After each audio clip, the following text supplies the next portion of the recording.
చెప్పు. మా పేరు మల్లమ్మ. మాకు ఊళ్ళో ఏం లేవు, చేసుకొని తిందామంటే మేము బయటికి పోతున్నా బయట వాళ్ళు రానిత్తలేరు. మా బాధ మున్సిపాలిటీ అవుతుంది, మేము ఎక్కడ తెచ్చి కట్టబోతాం, మా భూములు జాగలేవు. మాకు మాకు మున్సిపాలిటీ కాకుండా మా గ్రామ పంచాయతీ ఉండని మా బాధ మీకు చెప్పుకుంటున్నాం. మేము తీసినాం అందరం కలిసి, మాకు జాగలు లేవు, భూములు లేవు. మేము ఆవలి పోతే వాళ్ళు రానిత్తలేరు మమ్మల్ని. మేము ఏం చేసుకో బతుకుడు? మా అందరి వాళ్ళ పని ఉండాలి, మా ఊరు మాకు ఉండాలి. కుప్పలు ఉన్నాయి మా ఊళ్ళో, పనులు లేవు, మా ఇల్లు పన్ను కట్టలేము, మేము ఏం చేయలేకపోతాము. మాకు 100 రోజుల పని, ఊరు పొరుగురికి కైకిలు పోతే మమ్మల్ని రానిత్తలేరు. ఊళ్ళో పనులు మొత్తమే లేవు.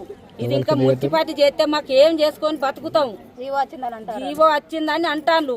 మేము ఎక్కడికన్నా వచ్చినా మేము ఏడికైనా పోతాం. మాకు ఊళ్ళో ఒక్క పని లేదు. పొరుగురికి పనికి పోతే ఊరునన్న లేకుండి, మున్సిపాలిటీ చేయకుండా ఉంచనన్నా ఉంచుండి.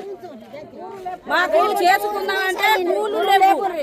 మా ఊళ్ళో మేము బయటికి పోయి చేసుకొని బతుకుతున్నాం. ఊరును పట్టుకొని ఊళ్ళోనైతే కైకిలు దొరికేందుకు లేదు. ఊరినన్నా తీసుకోండి, లేకుంటే మా పరిస్థితి ఏందో చెప్పండి. మేము ఎక్కడికంటే అక్కడికి పోతాం. కుప్పల మీద అగ్గి పడితే మా ఊరు మీద పడుతుందని మేము అనుకున్నాం.